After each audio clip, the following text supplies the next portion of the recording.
الحمدللہ رب العالمین والصلاة والسلام علی سید الانبیاء والمرسلین وعلی آلہ واصحابہ اجمعین الی یوم الدین۔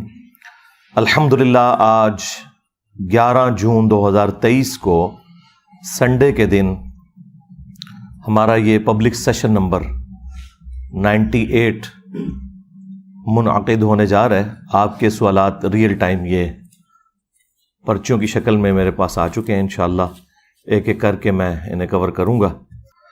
اللہ کا نام لے کے آپ کی ریئل ٹائم جو پرچیاں آئی ہوئی ہیں میں شروع کرتا ہوں۔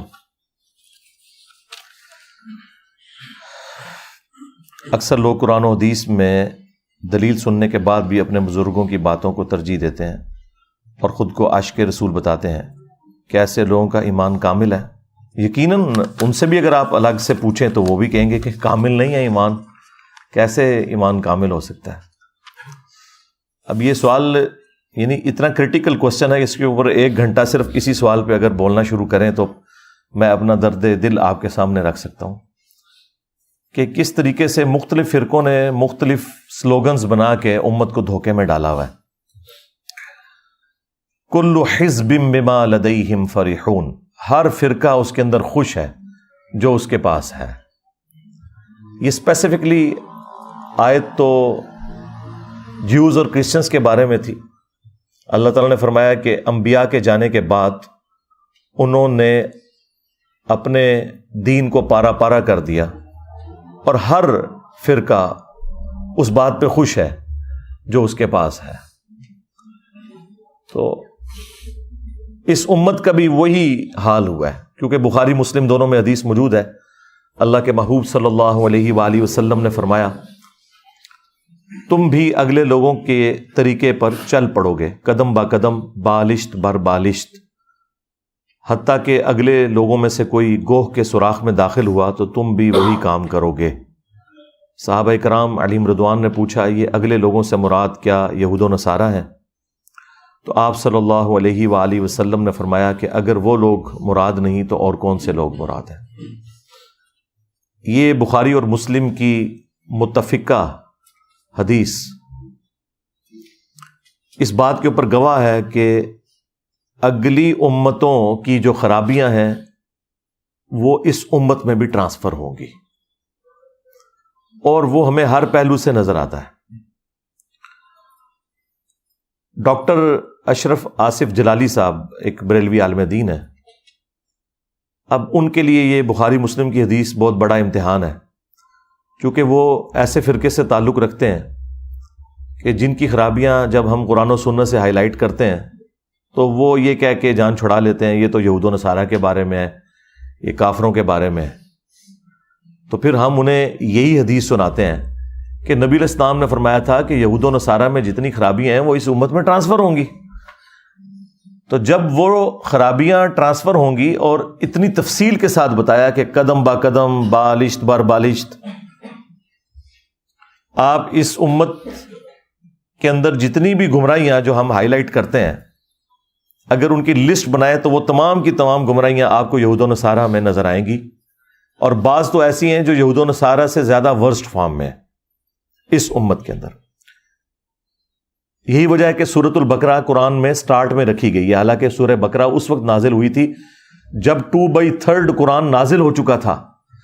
70% حصہ قرآن کا آلموسٹ نازل ہو چکا تھا، اس کے بعد سورہ بقرہ نازل ہوئی ہے، لیکن قرآن میں مصحف کی ترتیب میں وہ شروع میں ہے۔ اس کی وجہ یہ ہے کہ جب بھی کوئی شخص قرآن کھول کے پڑھے تو اسے یہ اندازہ ہو کہ امتوں میں یہ خرابیاں آتی ہیں تو امت ڈیویٹ کر جاتی ہے رائے حق سے، اور اس میں وہ 7 یونیورسل ٹروتھس بھی آئے ہیں سورۃ البقرہ میں۔ اللہ تعالیٰ نے اسپیسیفکلی یہودیوں کے ریفرنس سے، چونکہ وہ بھی ایک بہت بڑی امت گزری ہے اپنے زمانے میں، تو وہ بھی مسلمان ہی تھے جب تک انہوں نے جیزس کرائسٹ عیسیٰ ابن مریم کا یا محمد رسول اللہ کا صلی اللہ علیہ وآلہ وسلم انکار نہیں کیا تھا۔ تو ان کی ایک ایک خرابی اللہ تعالیٰ نے گنوائی ہے، اور اس کے اینڈ پہ ایک ایک یونیورسل ٹروتھ ارشاد فرمایا ہے تاکہ یہ پتہ چل جائے کہ اللہ تعالیٰ کا کوئی رشتہ دار نہیں ہے۔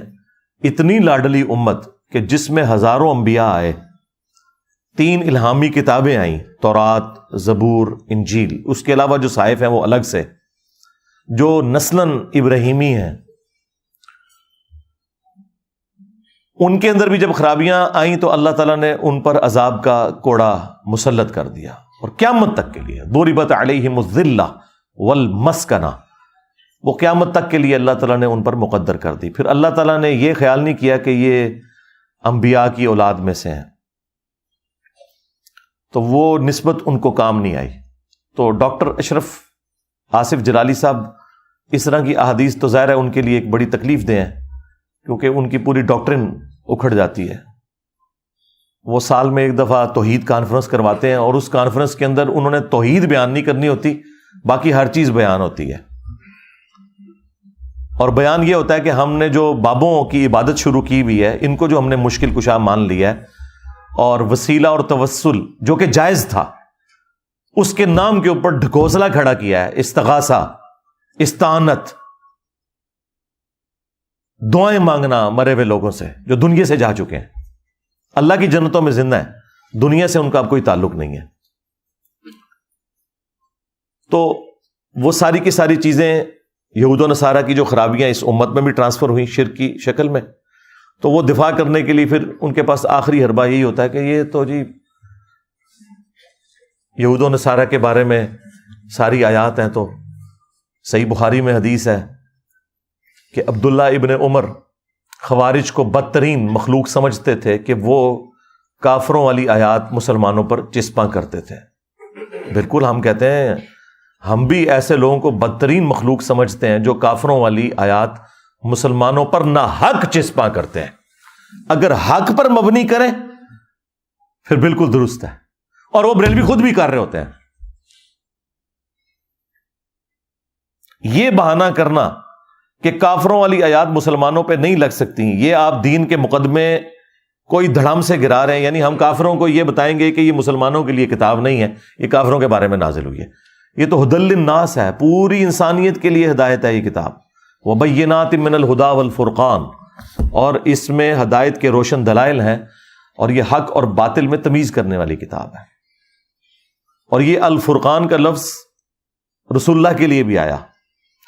صحیح بخاری میں نبی علیہ السلام کے بارے میں یہ رپورٹ ہوا کہ 2 فرشتے ان کے پاس آئے، اور نبی علیہ السلام اس وقت خواب کے عالم میں تھے، اور بخاری کی حدیث ہے کہ انبیاء کے جو خواب ہیں وہ نبوت کا 46واں حصہ ہیں، اسپیسیفکلی انبیاء کے خواب، ادر دین انبیاء بھی ہو سکتے ہیں، لیکن نبیوں کے خواب میں شیطان کو بالکل کوئی دخل نہیں ہوتی۔ اسی لیے تو سورہ الصافات میں ہے کہ ابراہیم علیہ السلام کو خواب میں اپنے بیٹے کی قربانی دکھائی گئی تو انہوں نے پریکٹیکلی اس کے اوپر عمل کیا، ورنہ اتنا بڑا ڈیسیژن کہ آپ بچہ اپنا قتل کر دیں، اگر خواب میں شیطان کو دخل ہوتا انبیاء کے تو وہ تو اس طرح کا کام نہ کبھی بھی کرتے۔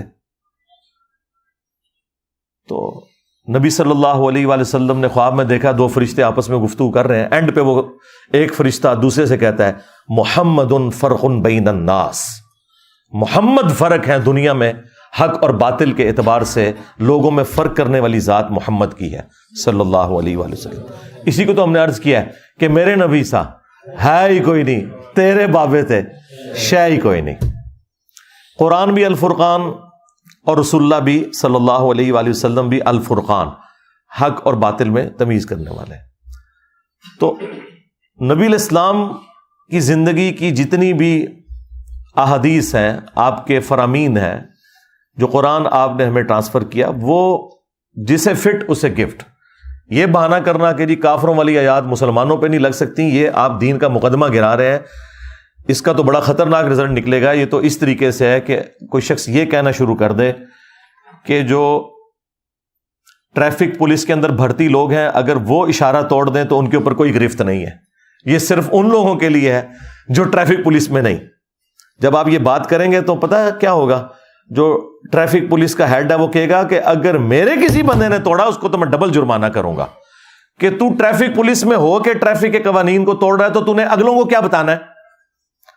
تو مسلمان اگر قرآن و سنت کی تعلیمات کے خلاف چلے، وہ کافروں کو کس طرح اس کتاب کا پابند کر سکتا ہے جبکہ وہ خود اس کتاب کے مطابق عمل نہ کرے گی؟ یہی رزلٹ نکال رہے ہیں نا یہ کہ جی آیات کافروں کے بارے میں، یعنی مسلمان کام چک کے رکھیں، صرف کافروں کو ہم کہیں گے کہ انہوں نے یہ توحید کے اندر کرپشن کر لی، یہ انہوں نے انبیاء کی توہین کر لی، یہ ہم نے صرف کافروں کے اوپر چسپاں کرنی ہے۔ اور بات کرنا وہ بخاری سے عبداللہ ابن عمر کا قول، بھائی عبداللہ بن عمر نے بالکل ٹھیک فرمایا، خوارج صحابہ کرام کے اوپر کافروں والی آیات لگا رہے تھے، وہ تو جرم کر رہے تھے نا، صحابہ کرام میں تو وہ خامیاں موجود نہیں تھیں۔ انہوں نے مولا علی علیہ السلام کو کافر کہا، نعوذ باللہ، خوارج نے، تو ظاہر ہے کہ جو کافروں والی آیات تھی وہ مولا علی کے اوپر اگر کوئی لگائے گا تو ہم اسے گمراہی سمجھیں گے نا، اسے کافر ہی سمجھیں گے نا، وہ بدترین مخلوق ہی ہوگا نا۔ لیکن اگر کسی شخص کے اندر من و وہ خرابیاں موجود ہیں تو اب ہم اسے قرآن سے ہی حوالہ دیں گے نا، اگرچہ قرآن میں شان نزول کچھ بھی ہو، اس سے کوئی فرق نہیں پڑتا، جسے فٹ اسے گفٹ۔ دنیا میں آپ اس کو مثال سے سمجھیں، ٹریفک سگنل جو ہے جب گرین ہوتا ہے تو گاڑی چل پڑتی ہے، ریڈ پہ کھڑی ہو جاتی ہے۔ اب کوئی شخص اس چکر میں پڑ جائے کہ جی اس کا شان نزول کیا ہے، کسی کے دماغ میں یہ کیسے ہی بات آئی ہے کہ ریڈ کے اوپر کھڑے ہونا ہے اور گرین پہ چلنا ہے، چلیں یہ ایک اچھی ہسٹوریکل ڈسکوری تو ہو سکتی ہے، لیکن اس میں سے کیا اینڈ رزلٹ یہ نکلے گا کہ آپ نے ریڈ کے اوپر چلنا شروع کر دینا ہے اور گرین کے اوپر کھڑا ہونا شروع کر دینا ہے؟ یہ ہوگا؟ تو یہ صرف علمی شہوت پوری کرنے والی بات ہے جی۔ ایس آیت دا شان نزول لبو جی، حدیث دا شان نزول لبو۔ او بھائی حدیث کا، آیت کا شان نزول کچھ بھی ہو، حکم قیامت تک باقی ہوتا ہے۔ اگر تیمم کی آیات نازل ہوئی ہیں نا، وہ صحیح بخاری میں آیا کہ سیدنا ابو بکر صدیق رضی اللہ تعالیٰ عنہ کو کچھ صحابہ کے کہتے ہیں کہ یہ آل ابی بکر کی برکت ہے کہ تیمم کی آیات نازل ہوئی جب سیدہ عائشہ کا وہ ہار گھوم گیا تھا اور ایسی جگہ پڑاؤ تھا کہ وہاں پانی ارینج نہیں ہو سکا، تو تیمم کی آیات نازل ہوئی۔ تو یہ واقعہ اگر کسی کو نہ بھی پتا ہو تب بھی تیمم کا طریقہ وہی رہے گا جو قرآن میں لکھا ہوا ہے، کیونکہ تیمم کی آیات تو اب آفاقی ہے نا قیامت تک کے لیے، وہ تو نہیں چینج ہونی۔ وہ چاہے سفر میں ہو، چاہے بیماری میں ہو، چاہے کوئی سورج نکلنے میں 5 منٹ رہ گئے اور وہ اٹھا ہے اور اس پہ غسل فرض ہے تو وہ بھی تیمم کر کے نماز پڑھ لے گا اپنا ٹائم مینج کرنے کے لیے۔ وہ احکامات تو اب جنرل ہو گئے۔ ٹریفک سگنل میں اگر بلڈ کی وجہ سے کسی نے سرخ کلر کے اوپر رکنا رکھ لیا ہے اور گرینری کی خوبصورتی کی وجہ سے یہ رکھ لیا ہے کہ اس پہ ٹریفک چل پڑے گی، تو یہ ایک اچھی علمی انفارمیشن تو ضرور ہو سکتی ہے، لیکن اس کا اینڈ رزلٹ وہی نکلے گا جو پہلے دن تھا۔ یہ اصل میں جو ہمارے بریلوی مکتب کے لوگ ہیں یا اہل تشیع مکتب کے لوگ، ان کے جو سٹانچ قسم کے علماء ہیں، وہ پبلک کو دھوکہ ان چیزوں کے اوپر دیتے ہیں کہ نہیں جی نہیں، یہ دیکھنا ہے کہ کافروں کے بارے میں آیات ہیں یا مسلمانوں کے بارے میں۔ تو اللہ کے بندوں، اس وقت تو کامل الایمان مؤمنین تھے، بہت کم باتیں ہی ہماری ایسی ہوں گی جو ہم ان کے بارے میں ثابت کر سکیں گے، زیادہ تر تو منافقین کے بارے میں ہوں گی یا کافروں کے بارے میں۔ تو پھر قرآن جو ہے اس کا مطلب ہے اس کو پھر 500 صفوں سے ہم 5 صفوں کے اوپر لے آئیں، یہ کتنی نان سینس بات ہے۔ حالانکہ پریکٹیکلی بریلوی خود یہ سب کچھ کر رہے ہوتے ہیں۔ وہ میں آپ کو بعد میں مثالیں دیتا ہوں کہ کہاں کہاں یہ کر رہے ہوتے ہیں۔ پہلے اس حدیث کی طرف آئیں جو میں نے بیان کی بخاری مسلم سے، کہ ڈاکٹر اشرف آصف جلالی صاحب کہتے ہیں کہ جی یہ جو حدیث ہے نا کہ تم بھی اگلے لوگوں کی پیروی کرو گے قدم با قدم، بالشت بر بالشت، حتیٰ کہ ان میں سے کوئی گوہ کے سوراخ میں داخل ہوا تو تم بھی یہی کرو گے۔ تو ان کا یہ حدیث تو ٹھیک ہے، بخاری مسلم میں ہے، لیکن اس سے مراد یہود و نصارہ کا فیشن ہے۔ اچھا، یہ قرآن میں کہاں لکھا ہوا ہے کہ یا حدیث کے اندر کہ جو یہود و نصارہ کے فیشن والی آیتیں ہیں، ہائے میں صدقے جاواں کہ دماغ اس گل آئی ہے، اور جو ان کے فیشن والی حدیثیں ہیں وہ آپ مسلمانوں پہ لگا سکتے ہو، اس وقت تم لوگ جو ہے خوارج کی طرف بدترین مخلوق نہیں ہوگے؟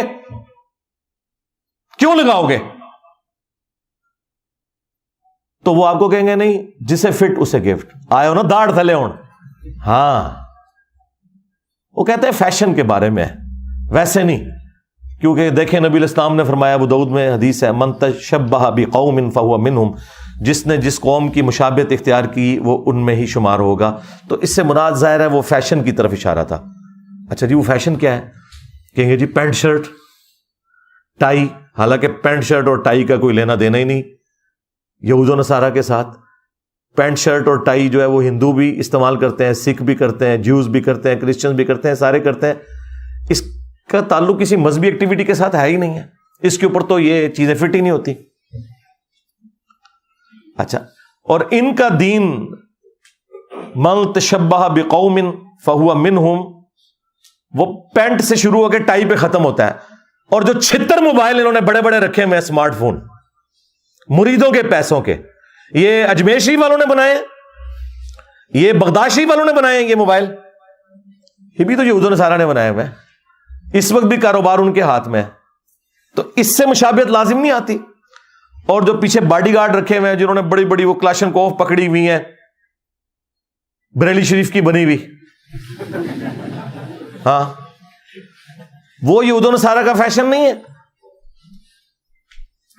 اور پھر آ کے یہاں پہ فٹ کریں گے. اور بھائی فیشن کا معاملہ نہیں ہے، ہر وہ چیز جو کسی بھی قوم کی یا مذہب کی مذہبی ایکٹیویٹی میں ہے اور وہ اسلام کے خلاف ہے، اسے اڈاپٹ کرنے میں یہ چیز فال کرے گی. اور دوسرا جو عقائد ہیں وہ بھی فال کریں گے. اب میں ان کو ان کی زبان میں جواب دوں گا. انہوں نے کہا تھا نا شان نزول آیات اور احادیث کا پیش کریں، تو سن لیں یہ جو حدیث ہے نا بخاری مسلم کی کہ تم بھی یہود و نصارہ کے طریقے پہ چل پڑو گے قدم با قدم بالشت بار بالشت، اس کا شان نزول بھی موجود ہے جامعہ ترمذی کے اندر. جامعہ ترمذی میں ایک حدیث موجود ہے، مشکات کے اندر بھی، اور امام ترمذی نے خود اس حدیث کو صحیح کہا ہے کہ غزوہ حنین کے موقع پر، فتح مکہ کے بعد آلموسٹ 3-4 مہینے کے بعد، یہ مشرکین عرب سے آخری جنگ تھی نبی علیہ السلام کی اور صحابہ کرام کی. غزوہ حنین کے موقع پر اللہ کے محبوب علیہ السلام اپنے صحابہ کے ساتھ ایک جگہ سے گزر رہے تھے، تو راستے میں ایک درخت آیا جسے ذات انواد کہا جاتا تھا. اور مشرکین عرب کا یہ عقیدہ تھا کہ جو بھی اس کے ساتھ اپنا اسلحہ ٹچ کر لے یا اپنی تلوار تھوڑی دیر کے لیے اس درخت پہ لٹکا لے، اسے جنگ میں فتح ہو جائے گی. بعض صحابہ کرام نے حضور سے یہ کہہ دیا، یا رسول اللہ آپ بھی ہمارے لیے کوئی ایسا درخت مقرر کر دیں کہ ہم بھی اس سے برکت حاصل کر لیں. اندازہ کریں یہ بات صرف سننا تھی، نبی علیہ السلام نے اس بات کے اوپر فتویٰ کیا لگا دیا.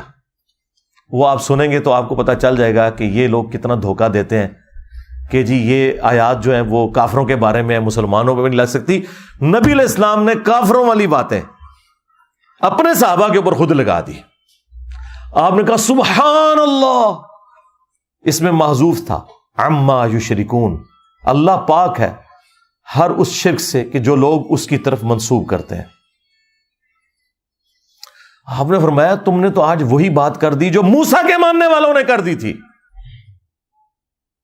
کہ جب وہ سمندر سے پار لگے، سورۃ الاعراف آیت نمبر 138 کی تلاوت کی نبی علیہ السلام نے، اور انہوں نے ایسی قوم کو پایا جو بتوں پر اعتکاف کیے ہوئے تھی.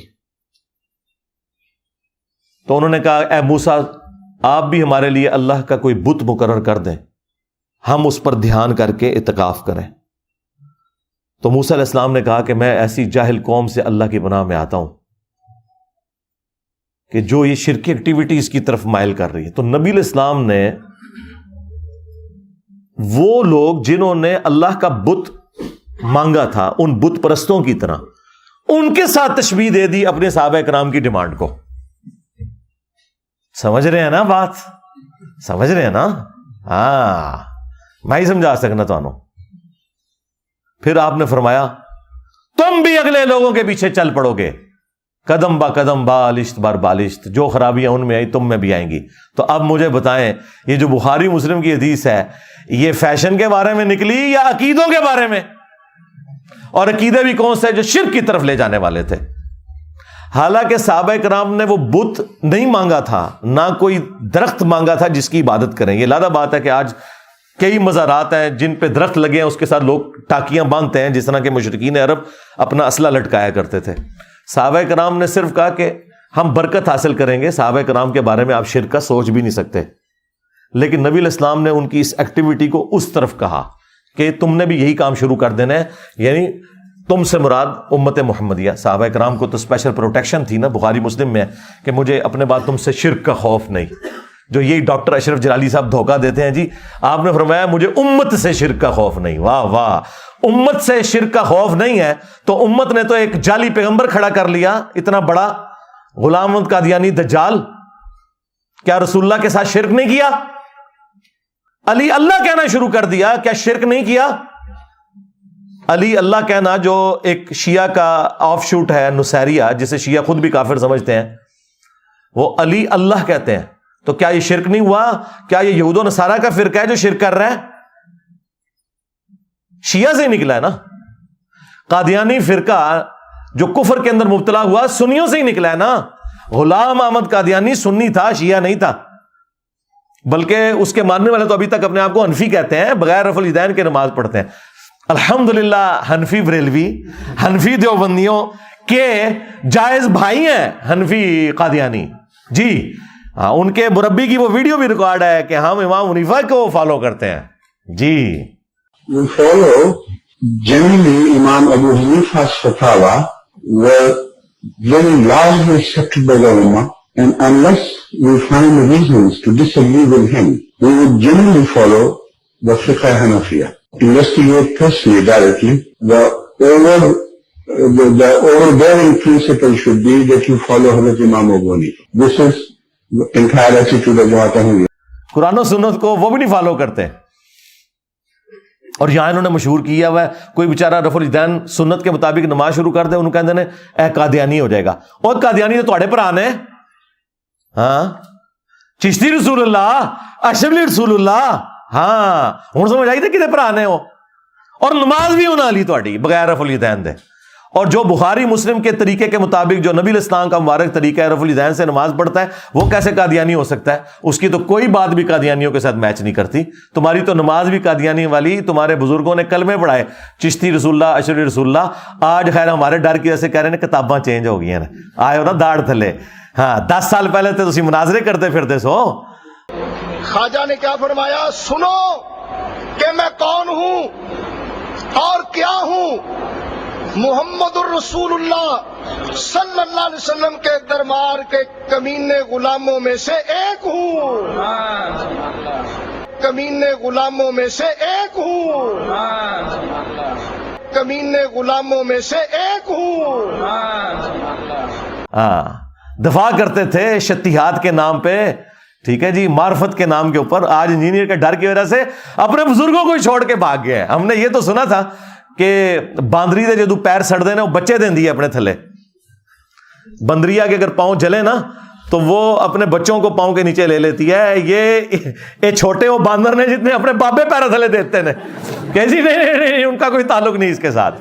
ہاں ایسے پیر ساڑے نے میں دے. بس تسی ہوں پتہ کیا کرنا ہے، ایک وڈی بوتل رکھنی 1.5 لیٹر دی، ہاں ایک چپساں دا پیکٹ تے انجوائے کرنا ہے انہاں دی چیخاں نو انشاءاللہ تعالی. ہاں جدو یہ اپنے بندراں نو تھلے دے رہے ہون گے نا، چھوٹے چھوٹے باندر وڈے باندراں نو، بنو امیہ دے بندر، تو اب یہ ہر چیز سے بھاگے میں. تو یہ میں نے آپ کو بتایا کہ یہ شان نزول کا یہ بالکل دھوکہ دیتے ہیں، بالکل انہوں نے فراڈ مچایا ہوا ہے، خود یہ سب کچھ کر رہے ہوتے ہیں.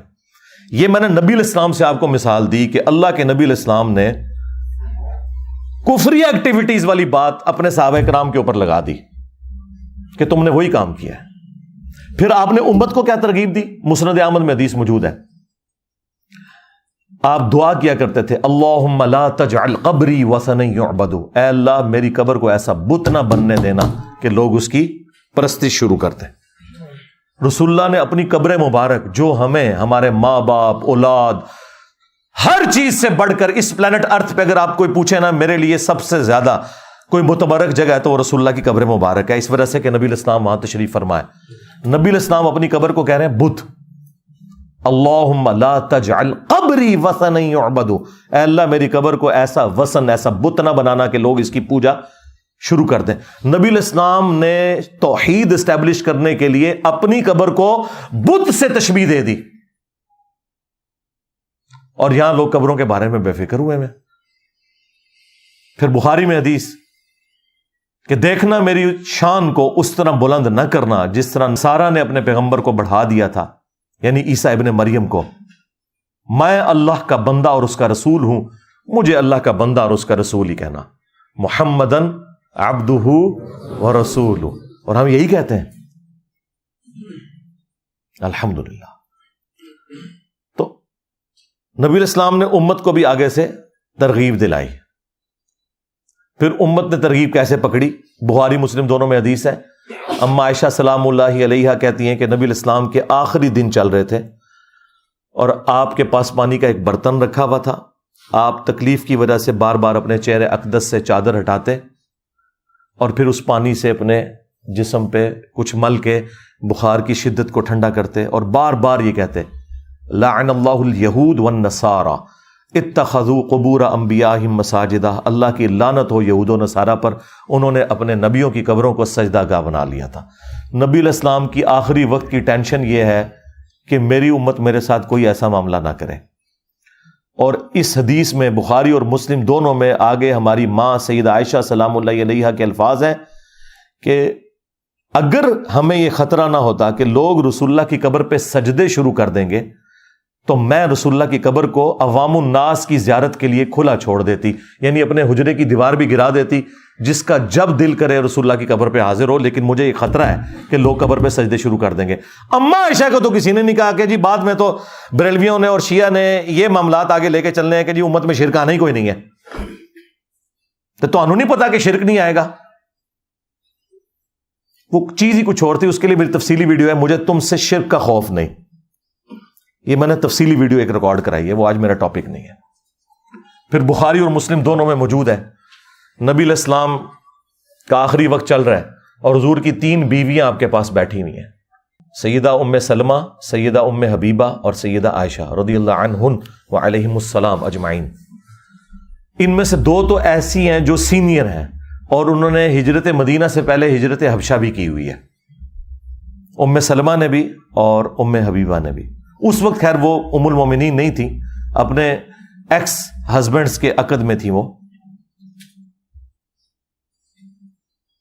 تو انہوں نے نبی علیہ السلام کی موجودگی میں گفتگو کرتے ہوئے کہا کہ جب ہم حبشہ ہجرت پہ گئے تھے نا تو وہاں ہم نے ماریہ نام کا ایک گرجا دیکھا تھا جہاں پہ کچھ تصویریں لٹکی ہوئی تھی۔ بخاری مسلم کے الفاظ ہیں کہ حضور تکلیف کی وجہ سے، اور آپ کا آخری وقت آیا ہوا ہے، تکلیف کے عالم میں بھی ایک دم جب یہ بات سنی نا تو فوراً آپ متوجہ ہوئے۔ آپ نے فرمایا ان کی یہی تو خرابی تھی، جب ان کا کوئی نیک بندہ یا پیغمبر مر جاتا تھا نا تو وہ اس کی قبر کے اوپر تصویریں لٹکا دیتے تھے، مسجدیں بنا لیتے تھے، پھر پوجا شروع کر دیتے تھے۔ قیامت کے دن وہ لوگ بدترین مخلوق ہوں گے۔ آپ کے پیغمبر کو آخری وقت میں ٹینشن یہ ہے کہ امت اپنے پیغمبر کے ساتھ یہ کام نہ کرے، اور آج امت نے پیغمبر کو تو چھوڑ دے، جعلی بابوں کے ساتھ وہ قیدے وابستہ کر لیے میں۔ مسلم شریف میں حدیث موجود ہے، جندب رضی اللہ تعالیٰ عنہ کہتے ہیں کہ نبی علیہ السلام سے ان کی وفات سے 5 دن پہلے میں نے یہ بات سنی تھی خود، کہ دیکھنا اگلے لوگوں میں سے جب کوئی بندہ فوت ہو جاتا تھا، کوئی پیغمبر فوت ہو جاتا تھا تو لوگ اس کی قبر پہ سجدے شروع کر دیتے تھے، میرے ساتھ تم نے یہ کچھ نہیں کرنا، میں تمہیں منع کرتا ہوں۔ یار کسی بریلوی نے جو ادھر موجود تھے حضور کے زمانے میں، حضور کو یہ نہیں کہا یا رسول اللہ آپ نے تو خود ہی کہا امت نے شرک نہیں کرنا، یہ آپ کو آخری وقت میں ٹینشن کیوں پڑی ہوئی ہے؟ حضور کو پتا تھا کہ یہ ساری خرابیاں امت میں آئیں گی۔ یہ 3 میں نے آپ کو اتنی میجر باتیں بتا دی ہیں نبی علیہ السلام کے ریفرنس سے، 3 سے بھی خیر زیادہ ہو چکی ہیں، 5 ہو چکی ہیں۔ اب آگے چلیں، آگے چل، ہاں آگے بخاری میں لکھا ہوا ہے کہ جب سیدہ عائشہ سلام اللہ علیہا جنگ جمل کے لیے روانہ ہوئی تو ایک صحابی کہتے ہیں میں نے ارادہ کیا کہ میں عائشہ کا ساتھ دوں علی کے خلاف، لیکن جنگ جمل کے دنوں میں مجھے حضور کی ایک حدیث نے نفع پہنچایا اور میں ایسا کام کرنے سے رک گیا۔ اب ذرا صحابی کے الفاظ آپ نے سننے ہیں کہ وہ حدیث کون سی ہے۔ وہ کہتے ہیں کہ میں نے نبی علیہ السلام سے خود یہ بات سن رکھی ہے کہ جو قوم اپنی امارت، اپنی حکومت، اپنے معاملات کسی عورت کے سپرد کر دے، وہ کبھی کامیاب نہیں ہو سکتی. اور پھر ساتھ وہ صحابی کہتے ہیں یہ بات آپ نے اس وقت ارشاد فرمائی تھی جب کسرا کے لوگوں نے ایک عورت کو اپنا حکمران بنا لیا تھا. یہ وہی عورت تھی جو حضرت عمر کے دور میں جس کو شکست ہوئی اور پرشین امپائر گری قادسیہ کے اندر سعد ابن ابی وقاص کے ہاتھوں. اس وقت وہی عورت حکمران تھی. تو جب وہ حکمران بنی تو نبی علیہ السلام اس وقت دنیا میں موجود تھے. تو آپ نے فرمایا یہ قوم کبھی فلاں نہیں پائے گی, انہوں نے اپنی عمارت ایک عورت کے سپرد کر دی ہے. اب مجھے بتائیں وہ عورت تو یہود و نصارہ بھی نہیں, آتش پرست, آگ کی پرستش کرنے والے لوگ تھے, کافر تھے. اور صحابی وہ کافروں والی آتش پرستوں والی حدیث فٹ کس کے اوپر کر رہے ہیں؟ حضرت عائشہ کے اوپر. دیکھا آپ نے؟ ہاں, ان کو میں ہی جواب دے سکتا ہوں. ہوں تو گل کتنے گئی کہ جی وہ کافراں والیاں گلاں مسلمانوں تے نہیں لگ سکدیاں, اور لا لا کے ہمیں بخاری سے عبداللہ بن عمر کا قول پیش کرتے ہو. عبداللہ بن عمر نے بالکل ٹھیک کہا کہ خوارج نہ حق فٹ کر رہے تھے مولا علی اور ان کے ساتھیوں کے اوپر. اگر حق پہ مبنی فٹ کی جائے پھر کوئی حرج نہیں ہوتا, جس طرح اس صحابی نے کیا. انہوں نے کہا میں عائشہ کا ساتھ اس لیے نہیں دے رہا کیونکہ حضور نے کہا تھا کہ عورت کے حوالے جب سپردگی ہو جائے حکومت کی وہ کامیاب نہیں ہوتی, کیونکہ کسرا کے لوگوں نے ایک عورت کو حکمران بنا لیا. ایک آتش پرست عورت جب حاکمہ بنی, اس کی مثال سیدہ عائشہ کے حوالے سے فٹ کر کے وہ صحابی حضرت عائشہ سلام اللہ علیہا کی سپورٹ سے پیچھے ہٹ گئے. اس کا مطلب ہے صحابہ کرام کا بھی یہی عقیدہ تھا جو انجینئر صاحب کہہ رہے ہیں, کیا جسے فٹ اسے گفٹ. آمدہ تسی گل کرو شان نزول دی. ہاں اچھا یاد رکھیں ایک چیز کانٹیکسٹ ہوتی ہے, کانٹیکسٹ کو آپ نے ضرور فالو کرنا ہے, وہ اس کے بغیر بات سمجھ نہیں آتی. کانٹیکسٹ کو فالو کرنا ضروری ہے, جس کو آپ اردو میں کہہ لیں سیاق و سباق, وہ دیکھنا ضروری ہے کیونکہ اس کے بغیر پھر گمراہی پھیل جاتی ہے, کیونکہ اس کا مس یوز یہ لوگ پھر اس اعتبار سے بھی کرتے ہیں. اچھا یہاں تو یہ ماننے کے لیے تیار نہیں ہوتے نا, اور جب ان کی اپنی باری آتی ہے پتہ ہے ان کی حالت کیا ہے؟ وہ کہتے ہیں جی قرآن میں لکھا ہے وَلَوْ أَنَّهُمْ إِذْ ظَلَمُوا أَنفُسَهُمْ جَاءُوكَ, سورہ النساء آیت نمبر 64. جب اپنی جانوں پر ظلم کر بیٹھو تو رسول اللہ کے پاس حاضر ہو, پھر حضور آپ کے لیے دعا کریں گے تو آپ کی مغفرت ہو جائے گی. ہم کہتے ہیں یار اس کا کوئی لینا دینا ہی نہیں ہے حضور کی قبر اطہر پہ جا کے مانگنے کے ساتھ, یہ آپ لوگ کیا کر رہے ہیں؟ وہ کہتے ہیں نہیں نہیں قرآن کی آیات آفاقی ہیں. واہ واہ واہ واہ. جب ہم توحید کے حوالے سے آپ کے اوپر گرفت کریں پھر آپ کو عبداللہ بن عمر کا قول یاد آ جائے, اور جب ہم یہاں بات کریں تو پھر آپ کہیں گے جی آفاقی ہیں. دیکھیں ایک ٹکٹ میں دو مزے کرتے ہیں, میں نے ان کے دونوں ہی مزے خراب کر دیے, نہ یہ مزہ کرنے دوں گا نہ یہ. تو پھر ہم انہیں سمجھاتے ہیں کہ بالکل ہم آپ کے ساتھ ہیں, قرآن کی آیات آفاقی ہیں لیکن سیاق و سباق کے ساتھ, کانٹیکسٹ کے ساتھ. شان نزول کو چھوڑ دیں, وہ کیا تھا, سیاق و سباق کیا ہے اس کا, تو وہ قرآن کے اندر موجود ہوتا ہے. سیاق و سباق باہر نہیں ہوتا, شان نزول باہر ہوتا ہے. کانٹیکسٹ جو ہے وہ قرآن کے اندر ہے, وہ سمپل کانٹیکسٹ ہے. سورہ النساء میں منافقین کے بارے میں ذکر ہو رہا ہے جو اوپر سے کلمہ گو تھے اندر سے کافر تھے. نبی علیہ السلام ان کے صحابہ کو اہل البیت کو اپنی زبانوں سے تکلیفیں دیتے تھے. کبھی حضور سے فیصلہ کرواتے تھے, پسند آیا تو جا کے طاغوت کے پاس فیصلہ کروا لیتے تھے. یہودیوں سے انہوں نے دوستیاں گانٹھی ہوئی تھی, اوپر سے کلمہ گو تھے, قانوناً صحابہ بھی تھے وہ. تو ان کے بارے میں آیا کہ یہ جو طاغوت کے پاس جا کے فیصلہ کرواتے ہیں نا, جو انہوں نے اب اپنی جانوں پہ یہ ظلم کیا ہے نا کہ اللہ کے نبی کے حاکم ہوتے ہوئے انہوں نے جا کے کافروں سے فیصلے کروائے ہیں, تو اب ان کو چاہیے کہ آگے حضور سے معافی مانگے اور حضور ان کے لیے مغفرت کی دعا کریں, پھر اللہ تعالیٰ انہیں معاف کر دے گا. اب مجھے بتائیں اس سے کیا تعلق ہے کوئی شخص قبر رسول سے جا کے مانگنا شروع کر دے صلی اللہ علیہ وآلہ وسلم؟ یہ چیز ہی کچھ اور تھی. اور اگر کوئی کہتا ہے یہ آفاقی ہے تو سرکار چھوڑ دو. پھر ہم یہ بات کریں گے کہ جب خلافت کا جھگڑا ہوا جو بخاری مسلم میں آیا, جھگڑے سے مراد ہے علمی اختلاف, کوئی وہ تلواریں نہیں نکلی, سقیفہ بنی ساعدہ والا. تو حضرت ابوبکر اور حضرت علی کو تو وام بھی نہیں آیا کہ جی قرآن میں آیا کہ اپنے فیصلوں میں آپ نے رسول اللہ کو حاکم ماننا ہے, جو سورہ النساء کی آیت نمبر 65 ہے, اور 64 میں آیا کہ رسول اللہ کی بارگاہ میں حاضر ہو اور ان سے مغفرت کرواؤ. تو آئیں قبر رسول سے جا کے فیصلہ کروا لیتے ہیں. اور قبر رسول تک تو بات ہی نہیں پہنچی تھی. نبی علیہ السلام کی تو میت مبارک 3 دن تک باہر رکھی رہی ہے، چونکہ صحابہ کرام نے جنازہ پڑھنا تھا آپ کا ٹولیوں کی شکل میں. ہاں جماعت کے ساتھ نہیں ہوا، ٹولیوں کی شکل میں ہوا ہے. یہ الگ سے میری اس پہ ویڈیو ریکارڈ ہے.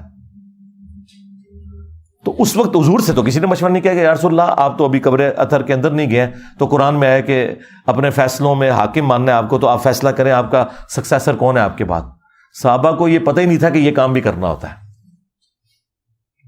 تو انہوں نے تو آفاقی نہیں بنایا ایسے، کہتے ہیں آفاقی نے.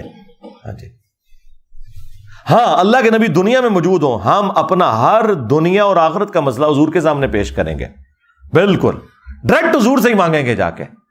وہ مسلم میں نہیں آتا ایک صحابی حضور کو وضو کروایا کرتے تھے، سیدنا ربیہ رضی اللہ تعالیٰ عنہ. سمندر رحمت جوش میں آپ نے فرمایا سل ربیہ مانگ کیا مانگتا ہے. اور انہوں نے تیاری کر کے بیٹھے تھے. ان کا یا رسول اللہ جنت میں آپ کا پڑوس مانگتا ہوں. میرے خیال اس سے بڑی کوئی دعا ہو ہی نہیں سکتی تھی. ایک دعا اس سے بڑی ہے وہ پوری نہیں ہو سکتی کہ اے اللہ مجھے پیغمبر بنا دے، یا رسول اللہ آپ اللہ سے سفارش کریں اور میں پیغمبر بن جاؤں. یہ سب سے بڑی کوئی دنیا میں کسی کی ڈگری ہو سکتی ہے نا، تو یہ ہے کہ وہ اللہ کا پیغمبر ہو. اس کے بعد اگر کوئی ڈگری ہے اس کائنات میں تو یہ ہے کہ وہ اللہ کے نبی علیہ السلام کا پڑوسی بن جائے جنت میں. اگر آپ کے علم میں اس سے بڑی کوئی ڈگری ہے تو مجھے بتا دیں. تو نبی علیہ السلام نے فرمایا پھر کثرت سجود سے میری مدد کر. یعنی تو بھی یہ نہیں ہے کہ بھائی میں خالی دعاؤں ہی کراں گا، جو کچھ بھی ہے تیرے محبوب کی امت سے کثرت سجود سے میری مدد کر. یعنی فرض تو نے پڑھنے ہی پڑھنے ہیں، اس کے علاوہ بھی نفلی باتوں میں ہمیشگی کر. میں پھر سفارش کروں گا کہ یہ بڑا لائق اسٹوڈنٹ ہے میرا، تو اے اللہ تو اس کو پڑوسی کر دے میرا جنت میں. کثرت سجود سے میری مدد کر. اس پہ میں پھر اکثر بولا کرتا ہوں کہ ہم ربیہ والا عقیدہ رکھتے ہیں کہ ہمیں نبی علیہ السلام کا جنت میں پڑوس چاہیے. اور یہ صوفیوں کے ماننے والے ان کے عقیدے رابعہ والے ہیں. اور رابعہ جو ہے نا وہ ایک عورت تھی نا، ادھی کلندری کہتے ہیں یہ اس کو، کیونکہ عورت ہی کہتے ہیں ادھا کلندر سن ہو، 2.5 کلندر ہوئے نا یہ ادھے کلندر سن.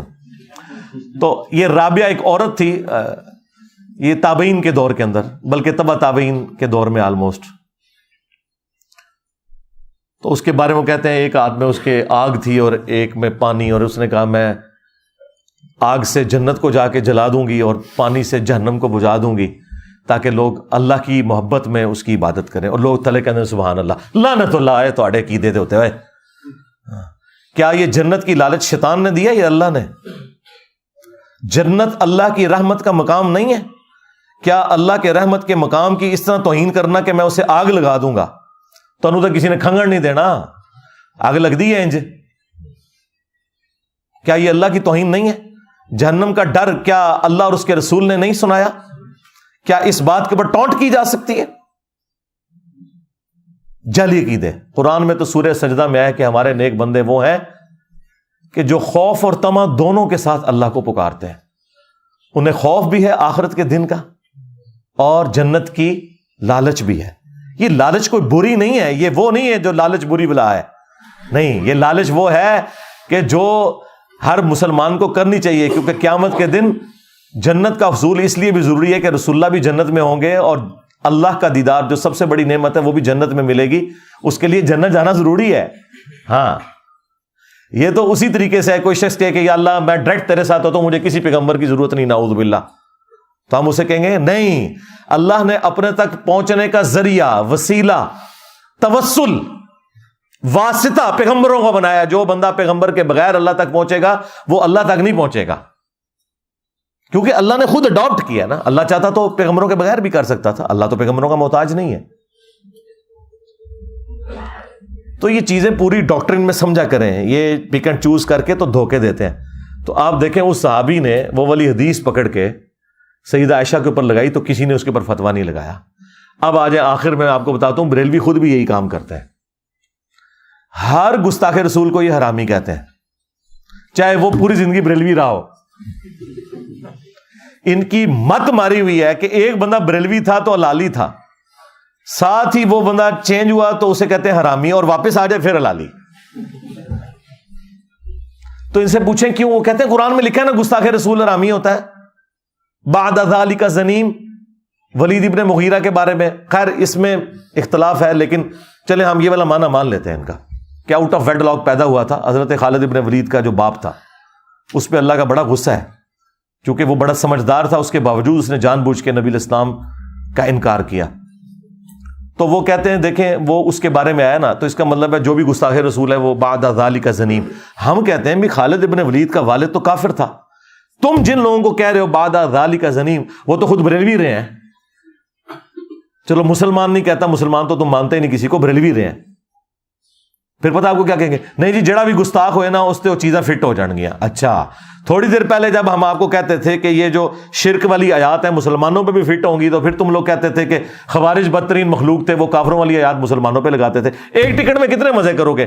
میں تمہیں ایک مزہ بھی نہیں کرنا دوں گا، دونوں کے دونوں کیا، تینوں کے تینوں کیا، چاروں کے چاروں تمہارے ختم کر دوں گا مزے۔ جب اپنے پہ پڑتی ہے نا پھر ان کو سمجھ آتی ہے۔ پھر میلاد کے ہر جلسے جلوس کے اندر آپ کو ایک آیت یہ بیان کریں گے، قل ان کنتم تحبون اللہ فاتبعونی یحببکم اللہ۔ اے نبی ان سے فرماؤ اگر تم اللہ سے محبت کے دعوے دار ہو پھر میری یعنی رسول اللہ کی اتباع کرو، اللہ بھی تم سے محبت کرے گا اور تمہارے گناہوں کو معاف کر دے گا۔ یہ سب لوگ پڑھتے ہیں، تو یہ مسلمانوں کے بارے میں تو نازل نہیں ہوئی ہے، یہ تو یہودیوں کو کہا گیا تھا جو کہتے تھے کہ ہم اللہ سے محبت کرنے والے ہیں اور نبی الاسلام کا انکار کرتے تھے۔ تو اللہ تعالیٰ نے فرمایا جب تک میرے نبی کی اتباع نہیں کرو گے نا تو یہ اللہ سے محبت کا دعویٰ تمہارا بالکل جھوٹا ہے، جب تک رسول اللہ کو نہیں مانتے ہو صلی اللہ علیہ وآلہ وسلم۔ یہ تو یہودیوں کے بارے میں آیات تھیں، تم نے پکڑ کے میلاد کے جلسوں میں اپنی بریلوی پبلک پہ خود لگا رہے ہوتے ہو، اس وقت نہیں شرم آتی کہ کافروں والی آیات مسلمانوں پہ لگا رہے ہو؟ پھر وہ آپ کو کیا کہیں گے؟ نہیں نہیں یہ جسے فٹ اسے گفٹ۔ آج بھی اگر کوئی مسلمان بھی ہے وہ اللہ کے ساتھ محبت میں مخلص اس وقت ہوگا جب وہ رسول اللہ کی اتباع کرے گا۔ ہاں اس کا مطلب ہے یہود و نصارہ والی آیات مسلمانوں پہ لگ سکتی ہیں، کیونکہ جب جرم ایک جیسا ہوگا نا پھر آپ نے سزا ایک جیسی سنانی ہے۔ ظاہر ہے صحابہ کرام کو تو نہیں اللہ تعالیٰ کہہ رہا تھا کہ تم اگر اللہ سے محبت کے دعوے دار ہو تو میرے نبی کی پیروی کرو، اور اللہ کے بندو صحابہ کرام کا تو دین رسول اللہ سے سٹارٹ ہوتا تھا اور اللہ تک پہنچتا تھا، انہوں نے تو حضور کو ماننا ہے تو اللہ کو ماننا ہے، ان کو تو یہ بتانے کی ضرورت ہی نہیں ہے کہ آپ نے حضور کی اتباع کرنی ہے۔ لاجیکل سپیکنگ انہوں نے تو نبی الاسلام کی وجہ سے اللہ تعالیٰ کو پہچانا تھا۔ پہلے تو وہ لوگ کون تھے؟ بت پرست تھے، ان کو تو اللہ کا تعارف ہی حضور کی وجہ سے ہوا، ان کو تو اللہ نے نہیں کہنا تھا نا، یہودیوں کو کہا جا رہا تھا۔ یہ فٹ کرتے ہیں، کہتے ہیں جی وہ دیکھیں آج بھی محبت کا معیار یہی ہے۔ یہ لالا بات ہے کہ محبت بس اتنی ہے آیت بیان کرنے تک، اس میں یہ نہیں تھا کہ اگر تم اللہ سے محبت کرتے ہو تو نبی کے نام کے نعرے لگاؤ، اس میں تھا کہ اتباع کرو، اور اتباع کہتے ہیں محبت کے ساتھ پیروی کرنے کو۔ اور اس کا مطلب آپ کو پتا کیا ہے؟ اس کا مطلب یہ ہے کہ پوری دنیا ایک طرف ہو، اللہ اور اس کے رسول کے احکامات دوسری طرف، تو آپ کے لیے ٹاپ پرائرٹی یہ ہونی چاہیے جو سورہ توبہ کی آیت نمبر 24 میں اللہ تعالیٰ نے 8 چیزیں گنوائی ہیں اور اس کے مقابلے میں 3 چیزیں، دنیا کی ساری چیزیں 8 چیزوں میں گنوا کے اللہ تعالیٰ نے کہا کہ یہ اگر چیزیں بھاری ہوگی نا ان 3 چیزوں سے، کس سے؟ اللہ اور اس کے رسول کی محبت اور اللہ کی راہ میں جہاد کرنے سے، پھر اللہ کے عذاب کا انتظار کرنا۔ اللہ اور اس کے رسول سے بڑھ کے کوئی چیز نہیں ہو سکتی۔ اور بخاری مسلم دونوں میں حدیث ہے کہ اس نے ایمان کی حلاوت چکھ لی جس میں 3 نشانیاں ہیں۔ نمبر 1 اللہ اور اس کے محبوب علیہ السلام اسے پوری دنیا میں سب سے بڑھ کر محبوب ہوں۔ نمبر 2 کفر کی طرف لوٹایا جانا اس کے لیے اتنا ہی مشکل ہو جائے جتنا زندہ آگ میں جلایا جانا۔ اور نمبر 3 اس کی دوستی اور دشمنی کا معیار صرف اللہ کی ذات ہو۔ ہاں، اور پھر بخاری مسلم کی وہ حدیث، تم میں سے کوئی شخص اس وقت تک مؤمن ہی نہیں ہو سکتا جب تک کہ میں اسے اس کے ماں باپ اولاد سب لوگوں سے بڑھ کر عزیز نہ ہو جاؤں۔ اور اس کا کلائمیکس بخاری کی وہ حدیث جو حضرت عمر اور نبی علیہ السلام ایک دفعہ چہل قدمی کر رہے تھے، حضرت عمر نے حضور کا ہاتھ اپنے ہاتھوں میں پکڑ کے لاڈ کرتے ہوئے کہا، یا رسول اللہ آپ مجھے اس دنیا میں اپنی جان کے سوا باقی ہر چیز سے بڑھ کر محبوب ہیں۔ اپنی طرف سے انہوں نے بہت مارکا مارا، بخاری کے الفاظ ہیں، آپ نے فرمایا نہیں عمر بلکہ تیری جان سے بھی بڑھ کر۔ ان کا یا رسول اللہ آپ مجھے میری جان سے بھی بڑھ کر عزیز ہیں۔ آپ نے فرمایا ہاں اب عمر تمہارا ایمان مکمل ہوا ہے۔ تو اس میں نعرے مارنا نہیں ہے، اتباع کرنا ہے. اور اتباع کہتے ہیں محبت پلس اطاعت کو. صرف محبت کوئی چیز نہیں، صرف اطاعت کوئی چیز نہیں، دونوں چیزیں. اور ان کا حال کیا ہے وہ مجھے اب دیکھیں، یہ پرچی سے 1 گھنٹہ آلموسٹ ہونے والا کیفیت میرے پہ طاری ہوئی ہے. وہ پرچی کیا تھی جی؟ عاشق رسول بتاتے ہیں اپنے آپ کو. تو ان کا عشق رسول کا یہ حال ہے کہ آپ انہیں آیت پیش کریں، حدیث پیش کریں، یہ کہتے ہیں جی بزرگ فرماتے ہیں. پھر میں نے یہی کہنا نا، بابے دشاہی کوئی نہیں. ظاہر ہے اللہ رسول کے مقابلے میں یہ جو حدیث ہے کہ تم مومن ہی نہیں ہو سکتے جب تک کہ میں تمہیں تمہارے ماں باپ اولاد سب لوگوں سے بڑھ کر عزیز نہ ہو جاؤں. تو پھر نبی علیہ السلام کے مقابلے پر ماں باپ ہوں، ماں باپ کوئی شاہی نہیں، سیدھی سی بات ہے. مولوی کٹنگ کلپ تاکہ تیری پھر کتے علی ہو گئے. پوری دنیا کوئی چیز ہی نہیں، بیوی بچے تو شاہی کوئی نہیں، بابے تو شاہی کوئی نہیں اللہ اور اس کے رسول کے مقابلے کے اوپر. تو ان کے عشق رسول کا حال آپ دیکھ لیں. ان کے سامنے آپ آیت حدیث پیش کریں، وہ کہتے ہیں نہیں بزرگوں کو نہیں سمجھ آیا قرآن و حدیث. اور سرکار نہیں سمجھ آیا نا، سمجھ لو نا، سمجھ رہے ہیں نا، کوئی نہیں سمجھ آیا. ان لوگوں کو نہ کانٹیکسٹ کا پتہ، نہ شان نزول کا پتہ، ان چیزوں کو اس طریقے سے مکس کر کے دھوکہ دیتے ہیں. صحیح بخاری میں موجود ہے، حضرت عمر فاروق رضی اللہ تعالیٰ کے دور میں جب قحط پڑتا تو وہ دعا کرتے، اللہم انا کننا نتوسل الیک بنبینا، اے اللہ پہلے تیرے نبی کے ذریعے ہم تیری طرف توسل اختیار کرتے تھے، اب ہم تیرے نبی کے چچا کو لے کے آئے ہیں، ان کی دعا کی برکت سے بارش نازل فرما. حضرت عمر نے عقیدہ دے دیا کہ وسیلہ اور توسل یہ ہے کہ جو بندہ آپ کے سامنے موجود ہے آپ اس سے جا کے دعا کروائیں. کیا رسول اللہ کا مرتبہ وفات کے بعد کم ہو گیا؟ نہیں، بڑھتا جا رہا ہے. وَلَلْآخِرَةُ خَيْرٌ لَكَ مِنَ الْأُولَىٰ، آپ کا ہر آنے والا لمحہ گزرے ہوئے سے بہتر ہے. آج کی ڈیٹ میں جو حضور کا مرتبہ ہے نا، وہ اس سے بڑھ کر ہے جو نبی علیہ السلام کی اپنی مبارک زندگی میں تھا. کیونکہ ان 1400 سال میں جو اللہ نے درود ان پر بھیجا، اللہم صلی علی محمد وعلی آل محمد، اور جو فرشتوں نے بھیجا، اور سب سے بڑھ کر جو کروڑوں نہیں اربوں لوگ نبی علیہ السلام کے دین کے پیروکار ہوئے، ان تمام لوگوں کے اعمال کا ثواب بھی تو حضور کو پہنچ رہا ہے نا، ہاں، صدقہ جاریہ کے طور پر. تو آج کی ڈیٹ میں جو حضور کا مرتبہ ہے، تو کیا حضرت عمر کے دور میں مرتبہ ختم ہو گیا تھا؟ نہیں، انہوں نے امت کو عقیدہ دیا. یہ کیا کرتے ہیں؟ حدیثیں پکڑتے ہیں حضور کی مبارک زندگی کی اور لگاتے ہیں پھر بعد میں، یا کو وہ جعلی روایت جو ابن کثیر نے نقل کی، اس کے اوپر میں نے پورا پوسٹ مارٹم کیا، قبر رسول پہ جا کے مانگنا. وہ کہتے ہیں جی وَلَوْ أَنَّهُمْ إِذْ ظَلَمُوا أَنفُسَهُمْ جاؤ کا پڑھا تھا. اور سرکار اس نے کیا پڑھا تھا؟ وہ تو روایتی مصنف ابن ابی شیبہ کی آمش کی تدریس کی وجہ سے ضعیف ہے. جو بخاری میں لکھا ہے وہ تو حضرت عمر کہہ رہے ہیں جب تک تیرے نبی موجود تھے ہم ان کے ذریعے دعا کرواتے تھے، وسیلہ اختیار کرتے تھے، اب چچا کو لے کے. حضرت عمر سے بڑھ کے کسی کو عقیدے پتہ ہے؟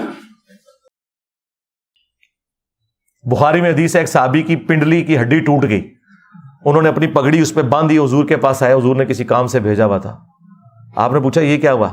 رسول اللہ واپسی پہ قلعے سے چھلانگ لگائی تو ہڈی ٹوٹ گئی تو میں نے اپنی پگڑی باندھ لی. آپ فرمایا ادھر کر، ہاتھ پھیرا، بالکل ٹھیک ہو گیا. وہ کہتے ہیں اس طرح ہو گئی کہ جس طرح کبھی ٹوٹی نہیں تھی. تو سرکار آج جو بھی کوئی مسئلہ ہمیں درپیش ہوگا تو ہم قبر رسول پہ نہیں جائیں گے. ہاں حضور اگر دنیا موجود ہو ہم ضرور جائیں گے. اس فرق کو سمجھیں. ورنہ اگر کوئی عاشق رسول ہے تو اپنی ہڈی توڑوائے پھر پنڈلی کی. اگر ایک بریلوی کی پنڈلی کی ہڈی ٹوٹنے سے پوری دنیا کے مسلمانوں کے عقیدے صحیح ہوتے ہیں تو کوئی مہنگا سودا ہے؟ ویزا ہم لگوا دیتے ہیں. یہ آپ بات کریں گے کہتے ہیں جی کعبے جا کے ٹھیک کرا لو نا بندہ. وہ کعبے والے کا تو دعویٰ ہی نہیں ہے، اس نے تو دنیا کو اسباب سے جوڑا ہوا ہے. کعبے والے نے کہاں کہا ہے کہ 100 دفعہ بسم اللہ پڑھنے سے تو بھوک ختم ہو جائے گی اور 100 دفعہ دروشی پڑھنے سے پیاس ختم ہو جائے گی؟ کعبے والے نے تو کعبے کی بے حرمتی اس وقت ہوتے دیکھی جب یزید کے دور میں چڑھائی ہوئی. کعبے والے نے تو حسین ابن علی کو مظلومانہ شہید ہوتے ہوئے دیکھا. دنیا کو اللہ تعالیٰ نے اسباب کے ساتھ جوڑا ہے، مسلمانوں کی ڈیوٹی لگائی ہوئی ہے. ہاں یہ آپ کا عقیدہ ہے کہ بزرگ بابوں نے جو ہے وہ دنیا سنبھالی ہوئی ہے. ہاں اللہ نے یہ کہیں نہیں کہا کہ میں نے دنیا سے اعتبار سے سنبھالی ہوئی ہے کہ میں انٹروین کروں گا. نہیں، اللہ نے اپنے معاملات جو جن معاملات میں ہمیں آزادی دی ہوئی ہے وہ ہم پہ چھوڑے ہیں کہ آپ نے اپنی آخرت کی فکر کرنی ہے. اللہ نے کبھی انٹروین نہیں کرنا. وہ ایک ابرا کے لشکر کو ایک دفعہ ہی ہلاک کیا ہے اس لیے کہ اس سال کو ایک یادگار سال بنانا تھا. حضور کی پیدائش کا سال تھا، عام الفیل والا. ورنہ تو یزید نے چڑھائی کی، حجاج ابن یوسف نے چڑھائی کی. یزید کے دور میں خانہ کعبہ ڈیمیج ہو گیا. بخاری مسلم میں آیا کہ قرب قیامت میں ایک پتلی ٹانگوں والا حبشی کعبے کی اینٹ سے اینٹ بجا دے گا، کوئی حفاظت نہیں ہوگی. ہاں ایک جگہ صرف آیا بخاری مسلم میں کہ دجال کعبے میں داخل نہیں ہوگا اور مدینے میں داخل نہیں ہوگا، بس اتنی گارنٹیاں آئی ہیں. آپ کے بزرگوں نے تو ساری گارنٹیاں اٹھائی ہوئی ہیں. کتنے نے ہونا میرے بعد ڈر کے لک گئے میرا خیال ہے کدھر. ہاں تو یہ کیا عقیدے آپ نے امت کو دیے؟ میں اللہ سے ڈر جائیں. چیز کہاں کی ہوتی ہے اور کہاں جا کے فٹ کرتے ہیں. اور عشق رسول کا یہ حال ہے کہ قرآن کی آیت حدیث آپ کو کوئی بارڈر ہی نہیں کرتے. اور قرآن میں کیا آیا ہے؟ لا ترفعوا اصواتکم فوق صوت النبی، اپنی آوازوں کو بھی نبی کی آواز سے بلند نہ کرنا. اور بخاری میں اس کا شان نزول موجود ہے. بڑا شوق جو نا شان نزول سننے کا، سنو. بخاری میں موجود ہے کہ حضرت ابوبکر اور عمر آپس میں گفتگو کرتے ہوئے حضور کی موجودگی میں، رسول اللہ کے ساتھ کوئی بدتمیزی نہیں کی، ان کے ساتھ کوئی تل کلامی نہیں ہوئی، آپس میں باتیں کرتے ہوئے ایک معاملے میں اختلاف ہوا. ایک قبیلہ مسلمان ہوا تھا. نبی علیہ السلام کی عادت تھی کہ جب کوئی قبیلہ مسلمان ہوتا تھا نا تو ایک فوکل پرسن مقرر کرتے تھے تاکہ بعد میں اس تک کمیونیکیشن کی جائے اور وہ باقی قبیلے کو پہنچا دے. تو حضرت ابوبکر نے مشورہ دیا کہ یا رسول اللہ یہ فلاں شخص جو ہے یہ سب سے بہترین بندہ ہے، اس کو آپ فوکل پرسن مقرر کریں. حضرت عمر نے کہا نہیں یہ بندہ ٹھیک نہیں، اس کو کریں. اب یہ دو مختلف بندوں کے اوپر اختلاف شروع ہو گیا. حضرت ابوبکر نے کہا کہ عمر میں جب بھی کوئی مشورہ دیتا ہوں تم ہمیشہ میری مخالفت کرتے ہو. بس کرتے کرتے جھگڑا ہوا، آواز بلند ہو گئی، قرآن کی آیات نازل ہو گئی. اور وہ تابعی جو روایت کرتا ہے نا عبداللہ ابن ابی ملیکہ، عبداللہ ابن زبیر کا شاگرد ہے صحابی کا، عبداللہ ابن زبیر سے وہ روایت کرتے ہوئے کہتا ہے کہ قریب تھا کہ اس مخلوق کے دو بہترین لوگ برباد ہو جاتے جب انہوں نے انجانے میں رسول اللہ کے حضور اپنی آوازوں کو بلند کر دیا. اور وہ دو بہترین لوگ ابو بکر اور عمر تھے. سرکار اگر ابو بکر اور عمر کا یہ حال ہے تو تواڈے بابے تو شاہی کوئی نہیں.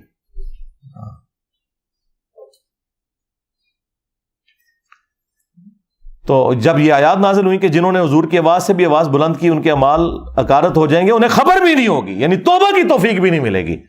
تو اس کے بعد صحابہ کرام حضور کے ساتھ اتنی آہستہ آواز میں بات کرتے تھے کہ بخاری کے الفاظ ہیں، عبداللہ ابن زبیر کہتے ہیں حضرت عمر کی تو آواز اتنی کم ہوگی کہ حضور کو بعض کا سنائی نہیں دیتی تھی. آپ کہتے تھے اونچا بولو مجھے آواز نہیں آ رہی. تو پھر اگلی آیات نازل ہوئیں، ان الذین یغضون اصواتهم عند رسول اللہ، بے شک جو لوگ رسول اللہ کے حضور اپنی آوازوں کو پس رکھتے ہیں یہی وہ لوگ ہیں جن کے دلوں کو اللہ نے تقوی کے لیے چن لیا ہے، ان کے لیے مغفرت اور اجر عظیم ہے. اللہم اجعلنا منہم مع النبیین والصدیقین والشہداء والصالحین آمین. اور آج بھی روزہ شریف کے اوپر یہ آیات لکھی ہوئی ہیں. ہاں سبحان اللہ. وہ تین بڑی بڑی جالیاں نا ایگزیکٹ جہاں قبر رسول ہے نا صلی اللہ علیہ وآلہ وسلم، جو بڑا سا ایک انہوں نے رنگ بنایا ہوا ہے، اس کے ساتھ دو چھوٹے رنگ ہیں ابوبکر عمر. تو ان جالیوں کے اوپر یہ لکھا ہوا ہے لا ترفعوا اصواتکم فوق صوت النبی، کیونکہ آج بھی رسول اللہ کی قبر کے پاس آواز بلند کرنا یہ گستاخی ہے. ایون حج عمرے کی کتاب جو مفتی اعظم سعودیہ نے نکالی ہے اس میں لکھا ہے کہ نبی علیہ السلام اپنی وفات کے بعد بھی اسی طرح قابل احترام ہے جس طرح اپنی زندگی میں تھے. قبر رسول کے پاس بھی آپ آواز بلند نہیں کر سکتے. تو سینٹر والی جالیوں پہ یہ آیت لکھی ہے. اور جو باب السلام کی طرف سے جب آپ انٹر ہوتے ہیں تو یہ سینٹر والی جالیوں کے ساتھ جو یہ والی پہلے جو جالیاں آتی ہیں ان کے اوپر وہ آیت لکھی ہے ان الذین یغضون اصواتهم عند رسول اللہ، بے شک جو لوگ اپنی آوازیں پس رکھتے ہیں رسول اللہ کے حضور ان کی دلوں کو اللہ نے تقوی کے لیے چن لیا، ان کے لیے مغفرت اور اجر عظیم ہے. پہلے یہ آیات آتی ہیں، پھر قبر رسول کے اوپر والی آیات لا ترفعوا اصواتکم فوق صوت النبی، پھر تیسری آخری جالیاں آتی ہیں جو آپ باب البقیع سے باہر نکل جاتے ہیں بقیع کی طرف. اس کے اوپر لکھا ہے ما کان محمد ابا احد من رجالکم ولکن رسول اللہ وخاتم النبیین. ختم نبوت والی آیت اس کے اوپر لکھی ہوئی ہے. اب تو انہوں نے بڑی خوبصورت کر کے نئی وہ ساری بنا دی ہے کنسٹرکشن. اور ترکیوں کے دور میں بھی یہی تین آیات لکھی ہوئی تھی، انہوں نے اسی کا ہی ریپلیکا بعد میں بنایا. تو میں نے اس سے جو مدنی رزلٹ نکالا ہے نا وہ بڑا حیران کن ہے. یہ عشق رسول کا دعویٰ کرتے ہیں، مجھے بتائیں جو لوگ انجانے میں حضور کی موجودگی میں ان سے آواز بلند کر دیں وہ تو ہو جائیں برباد، چاہے وہ ابو بکر عمر ہی کیوں نہ ہوں. اور جو لوگ حضور کی بات کے اوپر کسی اور بابے کی بات کو ترجیح دیں، جو نبی علیہ السلام کے فرمان کے مقابلے پر اپنے بزرگ بابے لے آئیں، وہ برباد نہیں ہوں گے، ان کی دنیا بھی برباد میرے ہاتھوں. ہائے ہائے ہائے ہائے. اور آخرت بھی برباد اللہ کے ہاتھوں. میرے ہاتھوں برباد ہوئی ہے نا. میں بار بار جب یہ کہتا ہوں کہ میرے نبی سا ہے ہی کوئی نہیں, تیرے بابے تھے شاہی کوئی نہیں, تو یہی بتا رہا ہوتا ہوں کہ اگر حضرت ابوبکر عمر رضی اللہ تعالی عنہما وعلیہم السلام انجانے میں آواز بلند کریں تو اللہ تعالیٰ کہہ رہا ہے تمہارے بھی اعمال میں حقارت کر دوں گا. اس وقت تو چلے معافی ہو گئی. تو جو رسول اللہ کے مقابلے پر کسی بزرگ بابے کے قول کو بلند کر دے, اس سے پرائورٹی دینا شروع کر دے, وہ اس سے بڑا گستاخ رسول ہوگا.